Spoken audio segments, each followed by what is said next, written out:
It will be good for the speaker also to look into it. So I'm glad to have Cincy Kochamma, and next to Cincy Kochamma on the screen is Clins also. So we were the team that were in Roha long years back, 2012 onwards, 2008 onwards. Yeah, 12, I think. Yeah. So introducing Cincy Kochamma. Kochamma is from the Diocese of Calcutta and very spearheading the MJOism during that era. In fact, the diaspora MJOism for that matter. And we were all very strongly moving forward to see हमारे लिए भी कुछ हमारा church कर सकता है क्या, especially for the Hindi speaking people and those who don't understand Malayalam. And Kochama was very strong advocate of this, and she's the first girl who in fact joined the seminary to make her theology strong. And she continued not just to learn a theology, she came back to the alma mater back in St. Thomas Theological Seminary as a faculty. And she's also the faculty in charge of mission. And we remember fondly Kochamma as well as Sachin, B.O. Thomas Sachin. Sachin's first assignment was Roha, our Bigoin community, and doing the Passion Week together was another beautiful thing. I remember doing the Song of the Robbers with Kochamma in Hindi. That's another thing that we recollect. And it was along during those times, and before that, even MJO song worked very strongly for the cause of the outside Kerala MJO season. So it was a great time to be with Kochamma, a very dynamic leader, and she continues to do so even now. I'm glad to have Kochamma here in our midst, taking our session today evening. Welcoming Kochamma with this few little words. Over to Kochamma for this second day of the Nineveh Lent to share your insights as we journey together. Glory to the Triune God. First of all, thank you, John Bhaiya and Basilachan, for inviting. Basilachan was, of course, he is traveling, but thank you all of you for inviting me for a few moments of sharing our thoughts, our journey together in this Nineveh. And as John Bhaiya said, it was really when you were saying, I think because of I'm getting old, I'm forgetting many things. But when you people remind like this was the time we did many things, it really makes like, yeah, okay, all people remember what all things we did. And so yes, now as Bhaiya said, I'm now in Nagpur Seminary teaching the seminary students, all the batches. And I'm teaching religion.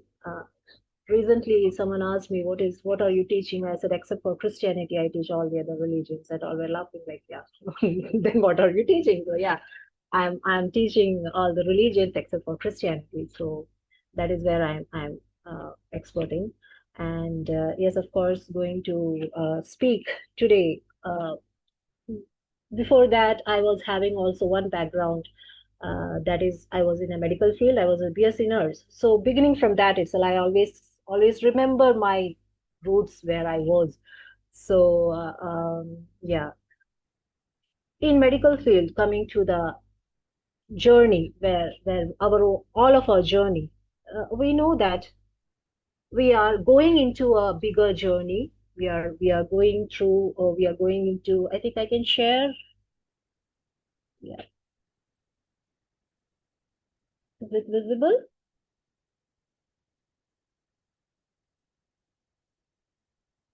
Yeah. So Yes, Kochamma. yeah, we are preparing the 3 days Lent. As we know, I won't be coming into the introduction about what is Lent or what is Nineveh Lent and all, because we all know what it is. We are going into a greater pilgrim for the 50 days Lent or the Great Lent, where we will be going into the greatest celebration of resurrection, of who we are, what our identity is, that is resurrection. And a small glimpse of what we will be going on to is what we are doing in the Nineveh Lent or the 3 days Lent. And so it is a preparation for that period. When we go for a journey, we know we have to have lots of packing and everything. So it's a small preparation for that. But coming back to, as I said, in the medical field, for today's thought, I would like to bring. I always share some or the other syndromes in my speeches, and I think most of you may be knowing what syndrome is. Syndrome. We have heard about many syndromes in the medical field. If I know we cannot, can anyone just tell me if you think what is syndrome, or if you have heard about syndromes, just to for a beginning. If anyone can know, in medical field it's used syndrome. Recently we had last year or something in Pune, there was one syndrome is there, all were saying. I don't know whether it was in Pune or, yeah, no. Syndrome is Down syndrome, we have heard. Guillain-Barré syndrome, we have heard. AIDS, acquired immunodeficiency syndrome is there. So there are many syndromes in medical field. So syndrome, what is a syndrome? Syndrome is a group of signs and symptoms that occur together and point to a particular condition or pattern, like Down syndrome, Guillain-Barré syndrome, all this. So it's a mixture of many diseases coming together. So we are not particularly pointing out this is the problem. There are many syndromes coming. So Bible too speaks about many syndromes. I always like to find out what is the syndromes which Bible is speaking. So Bible also speaks about many syndromes, not in the medical sense, but of course in the spiritual pathologies. There is the Diotrephes syndrome. I have shared with my seminary students about that. It's particularly seen in all the leaders. It's in third John chapter 9, and that portion you will find. Third John 9 to 10 verses. Then Simon Magus syndrome is there in Acts of Apostles. That is also a syndrome which we find when we get power and name. Then after sometimes we are not happy with that and we go back to our old life. Then there is this Pharisee syndrome is there, Judas syndrome is there, Gehazi syndrome is there. There are lots of syndrome which church fathers have brought out. It's nothing new which I am bringing out. This is the church fathers which have brought out in their times. So today I would be like to share with you a most common syndrome, and something which we all know, and that is elder brother syndrome. Elder brother, we all like to be the guide, we all like to be the elders, we all like to be the someone, like people, the Gen Zs should look on us, how we are living or how we were. We always, like just now we said, we were having a great time. So this elder brother syndrome is something which generation after generation we all have. And this elder brother syndrome is a thing which we find in Gospel according to St. Luke, chapter 15, 25 to 32. We all are aware of that portion.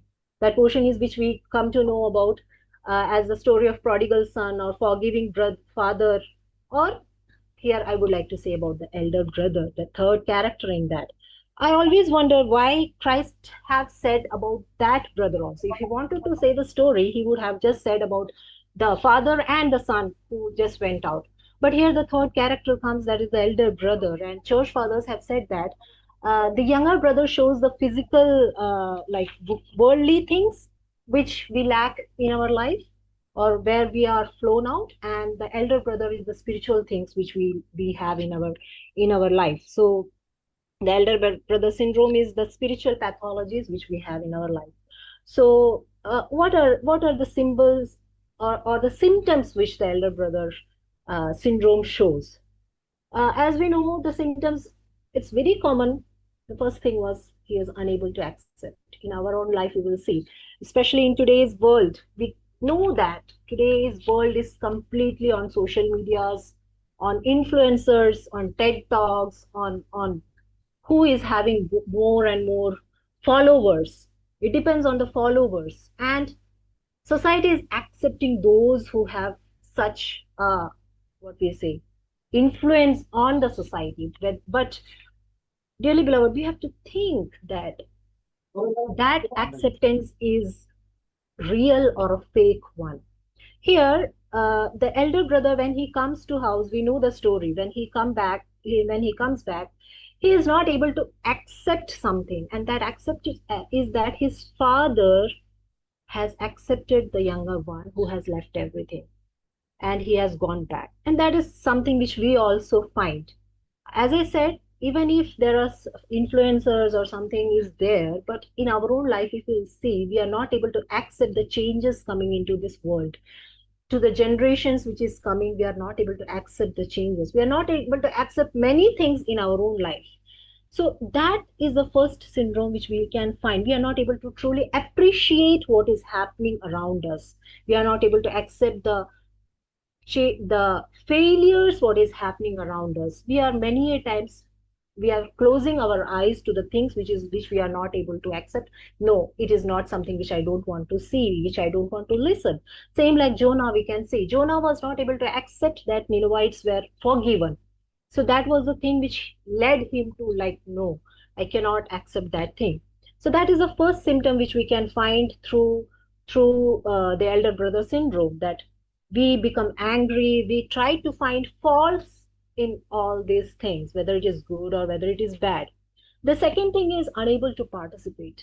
That is also we can find. We always see that we like to, we as Christians, we always feel with the poor, we feel with the downtrodden, we feel with the sorrowful people.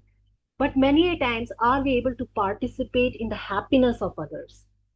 When there is happiness of others, some or the other way, there enters the jealousy, there enters something in us, like just like the elder brother, if you will see, elder brother was not able to participate in the happiness of the house. If you will say in the verse, he see that the house was filled with dancing and music and everything, and he was not.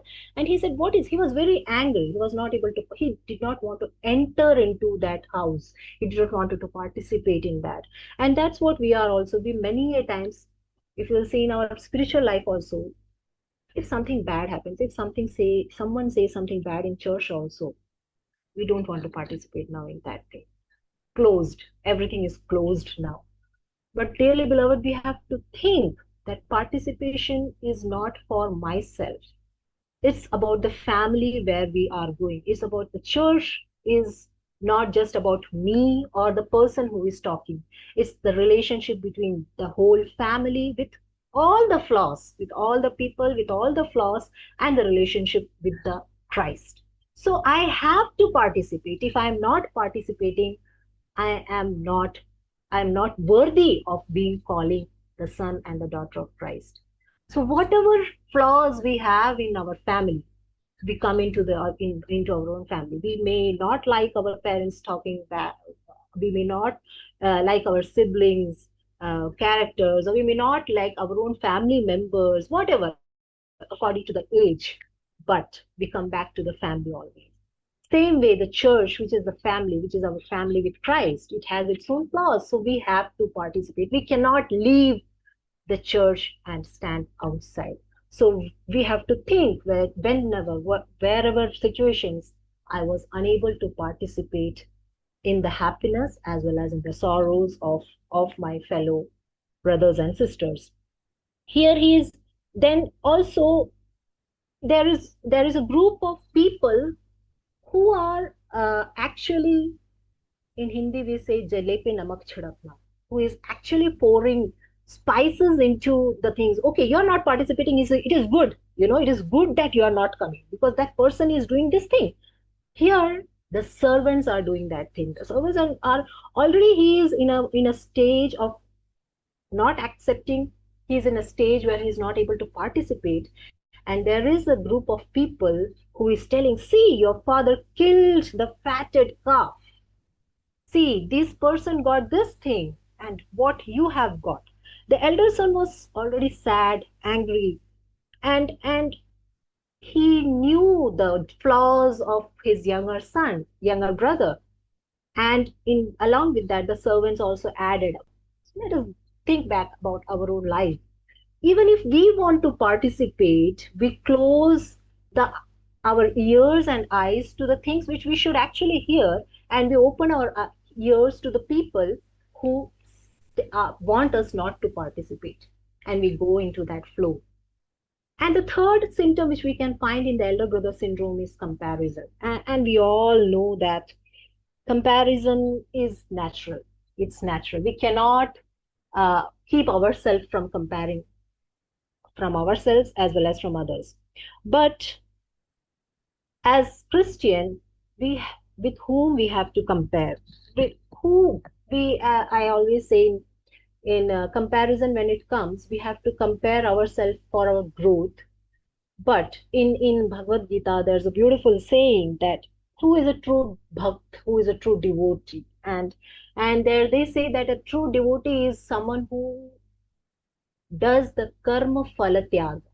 karma phala tyaga. That means who is even not waiting for his own actions fruits, like karma ka phal ka tyag karo, it's being said. So renunciation is something where we do the thing and we leave it. कर्म करो फल की प्राप्ति मत करो, that is, do the thing and leave it. But we as Christians, we like to compare. I did this thing, I did that thing, I did many things, like the elder brother here, he is saying, I was with you, dear father, I did many things for you, but you have never thought of giving me something, I might so that I might make merry with my friends. But as soon as this son of yours came, who has devoured your livelihood with harlots, you killed the fatted calf for him.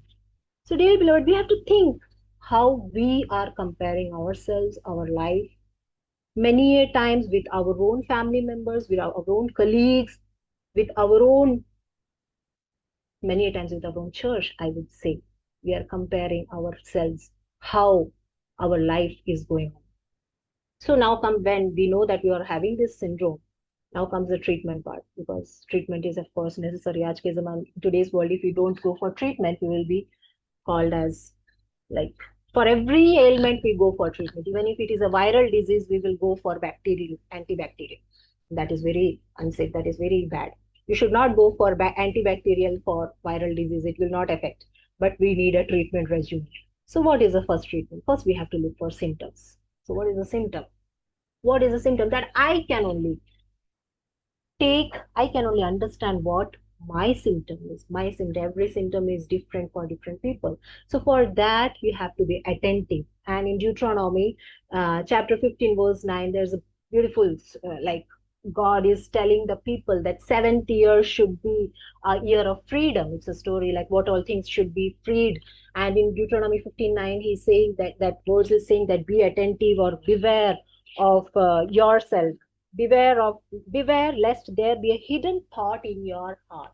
So many times we are being asked to be attentive to the elders, be attentive in the church, be attentive to the what are going on around us. But here the words are saying be attentive to yourself. So to look into the symptoms, you have to be attentive into your own inside, and for attentiveness, you have to gaze with the eyes. That is visible things, what we are doing with our physical body, as well as gazing with our inner eyes. So when you have, what all time we have to be attentive. The treatment regimen is, when we are sleeping, we cannot be attentive. So first of all, we have to accept ourselves. The first thing with the syndrome showed is that we are not able to accept the things. So what we have to accept? First, we have to accept ourselves, our own strength, our own weakness. In this Lenten season, many, if you look into Jonah is church fathers has taken it into two ways. Jonah's negatives also it's being showed, as well as today church fathers have also shown Jonah as a prefigure of Christ. Just like in the Promeon Cedras, we read, like, just like Jonah was in the belly of the fish for 3 days and three for 3 days and 3 nights, same way Christ will be also uh, he will be around the dead for that, before the resurrection. So that is what prefigured. But here I would like to say Jonah was not able to accept his own weakness or his own strength. He thought that he can do everything by his own way. So, first, for the treatment regimen, to know ourselves, we have to be attentive whether I am accepting my own failures. As I said earlier, that when today's social medias and influencers are influencing our life, we have to be attentive, we not only on our own life, we have to be attentive what is the flaws and what are the positives in my society, in my church. We know what are the flaws that we have to accept. And then second thing which we have to do, that after accepting, we should not share it with others to make it like influencer. We should not make others or our own flaws and strength uh, advertisements for others to, what we say, to go forward. Because if you see today's others failures and others happiness are making the other people's life. There's always, I say, in the churches, when I say that when we are knowing ourselves, it's not just me, as I said, we are knowing our church also. Unknowingly, As soon as we know something positive as well as something negative also about our family, not our family where we are sitting, church, the family, what we are doing. We will be sharing it with all the groups, we will be sharing it with all the social medias. Dearly beloved, we have to remember that the family, that is a family which I and you are making. We, as a family, we have our own strength and weakness. So we have to take the initiative to understand my own weakness, to know me, that I am my, my family, my church, as I am to coming together. We have our own strength and weakness. Second thing which we have to be attentive is to participate, as I said, we have to participate in others' happiness as well as sorrows. Here I would like to always like to ask, um, uh, every Krubana when we come after having the body and blood of Christ in ourselves, just coming out of that, we are participating in others with others through our talks. What is the first thing which comes out from our mouth? We should always be attentive to that.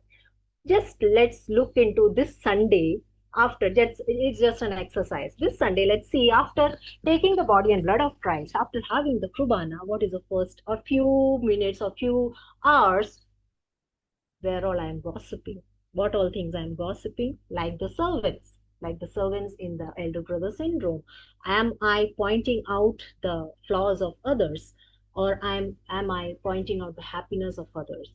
So, how I am participating in the well being of others? How I am participating as a Christian in the well being of others? Am I taking the syndrome with me, or am I treating myself? And the third, as I said, comparison here during the Lenten season, it is not with the world. Compare yourself with what you were last year, what you were last week, what you were yesterday, what you were last few minutes ago. That is what we have to compare. We have to compare ourselves now of what I was last year. And for that we have to know why, because we have to understand that we are the sons and daughters of the God, as He has woven us in His image. As the Father here in the last in that chapter, we find that the Father is telling, "Son, you are always with me, and all that I have is yours. And it was right that we should make merry and be glad, for your brother was dead and is alive." So here Father is telling that you are always with me. So dearly beloved, we should not forget that we are woven in the God's image. So when we are woven in God's image, in Psalms 139:13, it says that, "For you created my inmost being. You knit me together in my mother's womb." Knitting is something which is not done in the machines. It is being by hand, it is being done. And it's a hard work by seeing different colors, different threads. And before that also there's a process. So we have to always remember that even though we are in our flaws as we are living in this world, but we are woven in His image. How we are woven, how we should know that we are woven in the image of God through each sacrament we participate. Through each sacrament, we have the knots of weaving by God in our life. We were conceived through the holy sacrament of marriage, and the knot for the foundation of weaving is laid in the womb. When we go for the marriage sacrament of marriage, we have the beautiful song. I always say that we skip many parts of the songs because of the timing and all, but it's never about the two people. It's about the two people coming together in Christ, the two people joining as a church in the church with the the groom and the bride. That's the relation between Christ and the church. So that is the whole song, that is the whole sacrament of marriage, it says. So we are conceived through the holy sacrament of marriage, and we are that is the first knot which is being woven in us. Then through holy baptism, when we come into the world, parents and church begins weaving us. It's not just through the sacraments. Parents, the church, our families, they start to weave us. And through that blessings, that is I always say, from the physical mother's womb, we are born into this world, and through baptism, through the church font, which is the spiritual mother's womb, we are being given into the hands of our parents and grandparents. that is the church, representing the church. So we are again being woven.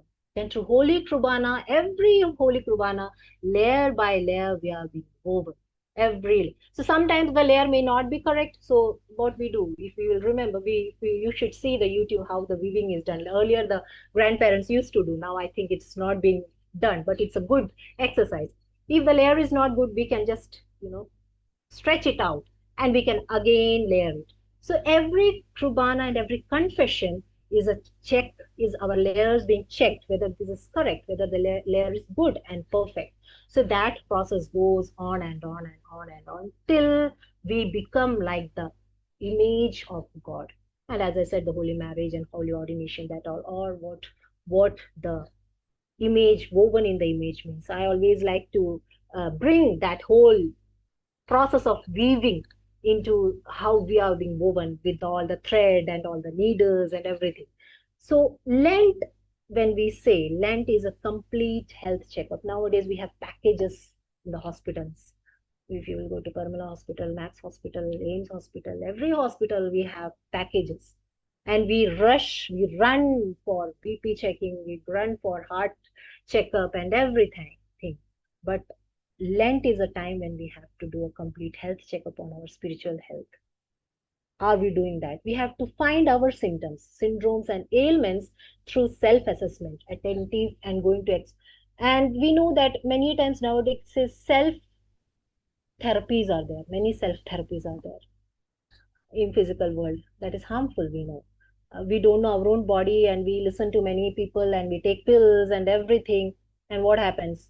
It happens pehle se aur bura. It happens worse than it was earlier. So we have to have experts, and those experts are the church fathers' writings through confession when we to come to church, as well as the experienced people, the priests, the bishops, and the whole community. They are the experts. Not we cannot live alone in this world. So we have to find the symptoms, we have to find the syndromes, and we have to find an expert to whom you can discuss your spiritual health, your spiritual ailments. And when once we get what my spiritual ailment is, we have to go through a planning. It cannot happen in one day. We know we cannot happen. Nothing happens in one day. We have to plan how. So this Lent is something which help us to plan. Just like January, December 31st, we must have taken some resolutions that I will be doing this things, and we may tick something, but it may not happen. Same is for spiritual health also. We have to plan something what I will be doing, and we physical health also we do some lifestyle changes. But here church fathers are saying that church is a place, as I always say, church is not for healthy people. As hospital, if you go to a hospital, you will not find any healthy people. Do healthy people come for to church, to hospital? Either they come for checkup, or they come for some or the other ailments. Church is called as a hospital of the broken souls, of the ailed souls. So church is always a place where you have to seek refuge, where you have to find the expert advisors to prayers and holy Kripal. And once you are treated, it does not mean that you will not get it again.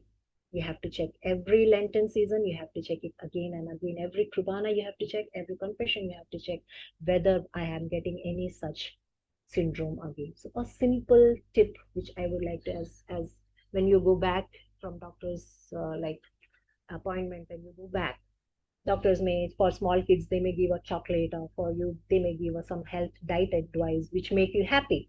Yeah, okay, at least I can, if I can have coffee or something like that. So same way, a simple tip is that to be divinized, don't go for much of greater what we say, beginning in the beginning itself.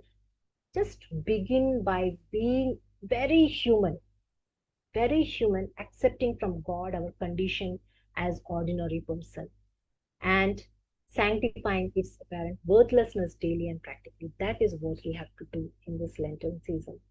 We have to accept, just like we were praying, and beautifully the song was sung that I'm a wretched sinner, I'm a wretched sinner, and don't judge me on the judgment day.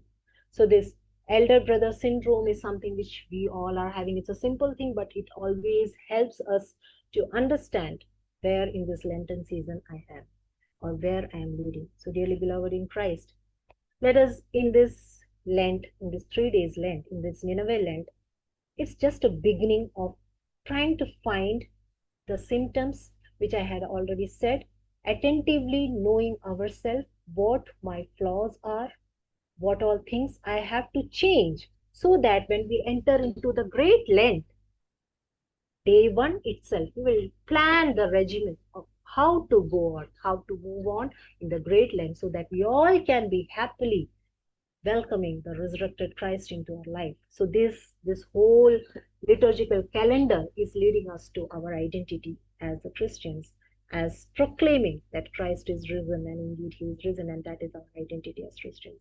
So let us all pray for each others to accept ourselves as we are, not to flow into these worldly influences, but to know our own happiness and our own sorrows in this Lenten season. Let us just bow down our heads for a few moments and submit ourselves into God's loving hand and accept our life and submit our life into His hands. And let's pray that only His will be happened in our life. Let us be bold enough to say, God, this is my flaws, this is my weakness, these are my weaknesses. Just like Saint Mary said, I am just a small girl, but she was bold enough to ask to Gabriel how this will happen, and she saw the resurrected Christ who was born through her.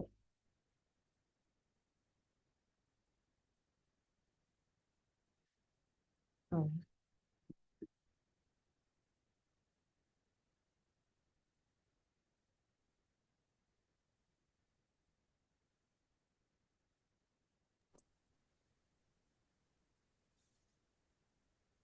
Thank you, Kochamma, for this amazing, I would say, getting us into the hospital. We continue on a chain that Rijwachan started yesterday, where he was talking about the great physician that is Christ.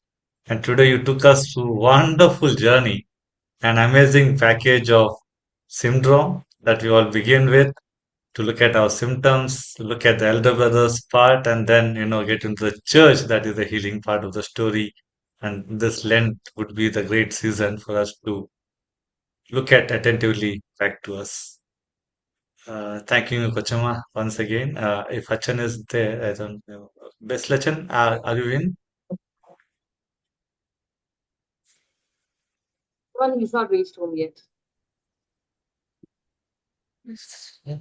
I'm listening but unable to speak as I'm driving. So please continue, John. Oh, okay, Acha, okay, Acha. Kochama, normally we spend some few moments for others to also respond to the session and also ask some questions. And we are people from different background here, from the elders to the youngest in the journey, and all journeying together. So, if you are okay, comfortable, we can request audience for some few thoughts. Very comfortable. I'm very Yeah. comfortable. Okay. It's the floor is open for others' comments, for questions. But so we have one Richu who wants to speak. Okay, Richu, over to you. Thank you, sir, for giving me the opportunity to ask my doubt. First of all, thank you so. I'm audible, right? Yes. Yes, yes. Can you also introduce yourself since we are all from different places and background? Can you give a small introduction before you speak about the point that you have to make? Okay. Uh, Hello, fellow brothers and sisters. My name is Richu Mariam Jacob, and I belong to the Niranam Diocese. And I go to Kattapuram St. George Orthodox Church, Tiruvalla. So I was listening to the talk. I mean, really interesting way of organizing. But the elder brothers, so first thing, the elder brother symptom, it was very, very, very striking. But what